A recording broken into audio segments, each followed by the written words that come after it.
Hello everyone. In today's lecture we will discuss about SDLC. SDLC is Software Development Life Cycle. It is basically a detailed plan of how to create, develop and implement a software. Software engineering का main focus ये होता है we need to follow a process which will produce a specific high quality software. Here high quality software means a software which is consistent, which is flexible, which is portable, which will take very less time, which will take less cost and which will take less time to develop and which will be of less cost. तो इसके लिए we need to follow some stages whenever we are going to develop a new software. तो जब भी हम नया software बनाने जाते हैं तो सबसे पहले we start with the initial investigation phase. Initial investigation phase में हम क्या करते हैं, वी चेक द फिजिबिलिटी. हम लोग ब्रेनस्टॉर्मिंग करते हैं आइडियाज़ की कि there is problem into the existing software, there are some constraints into the existing software, so what we need is we need to develop a new software and we list out all the objectives कि क्या हमें नया software बनाना है, is it feasible to develop that kind of software.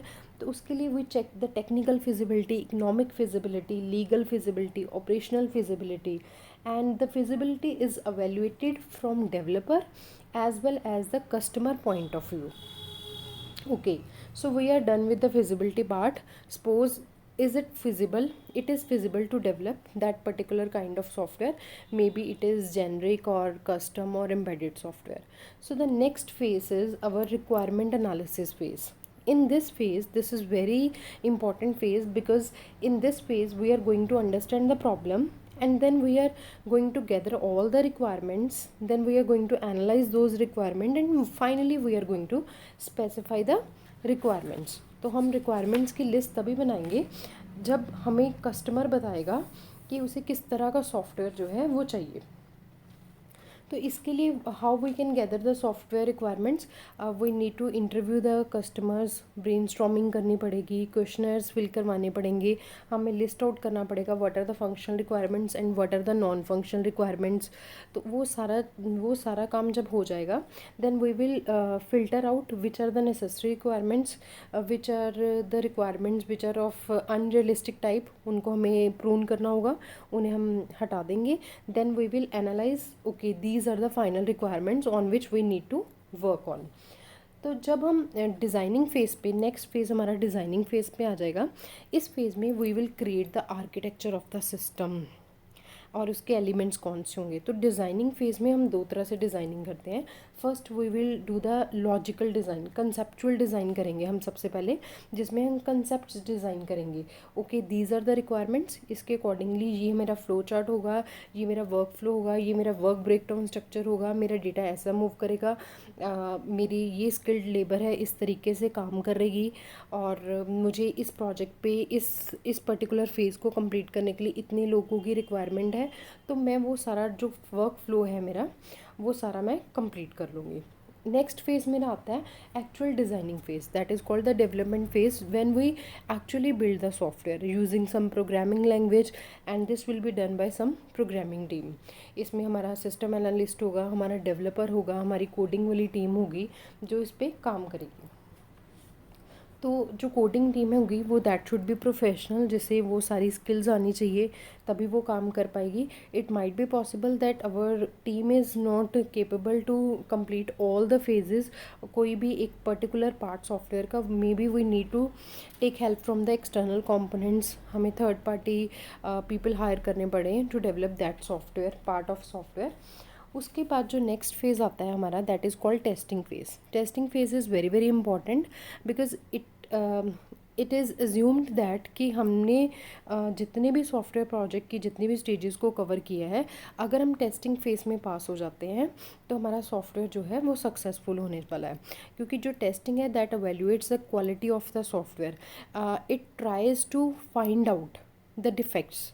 Testing phase में we find out the defects कि कौन कौन से डिफेक्ट्स हैं. तो हम जो टेस्टिंग करते हैं, या तो हम टेस्टिंग कर सकते हैं यूनिट्स की, छोटे छोटे यूनिट्स जो हमने कोड्स बनाए हैं, या फिर उन यूनिट्स को कंबाइन करके उनके मॉड्यूल्स बना के उनकी इंटीग्रेशन टेस्टिंग की जा सकती है, या फिर हम कंप्लीट सिस्टम की डिज़ाइन, जो कंप्लीट सिस्टम हमने डिज़ाइन किया है, हम उस कंप्लीट सिस्टम की टेस्टिंग कर सकते हैं.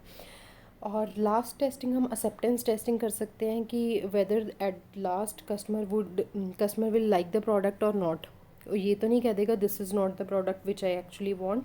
सो what we need is we need to do the acceptance testing as well. तो this is the broader category. Actually जो टेस्टिंग फेज़ है इट इज़ एज्यूम दैट जो आपका सबसे ज़्यादा मैन पावर है, सबसे ज़्यादा आपकी कॉस्ट है, अगर हम सॉफ्टवेयर डेवलपमेंट प्रोसेस की बात करें सबसे ज़्यादा टेस्टिंग फेज़ में ही होती है। Finally when your software is being tested and it is bug free, no errors are presented there. Actually there are two terms, one is testing and second is debugging. In testing we identify the defects, and in debugging we rectify from those defects. And finally the deployment phase, when we actually implement the software and we run the software at particular environment, वो user का environment हो सकता है, किसी organisation का environment हो सकता है, उसमें हमें अपने सॉफ्टवेयर को क्या करना होता है, डिप्लॉय करना होता है। And the last phase is called maintenance phase. Maintenance phase में क्या है, आपका सिस्टम जो है it is assume that it is now error free and it is deliver to the software. अब रियल लाइफ में जब आपका सॉफ्टवेयर वर्क करेगा, what we need is we need to maintain that software time to time. तो जब maintenance की category आती है, तो मेंटेनेंस की कैटेगरी में there are several types of maintenance like perfective, corrective maintenance, adaptive maintenance. तो इस फेजेस में हम मेंटेनेंस को कवर करते हैं। For maintenance we already have a different video. Thank you all.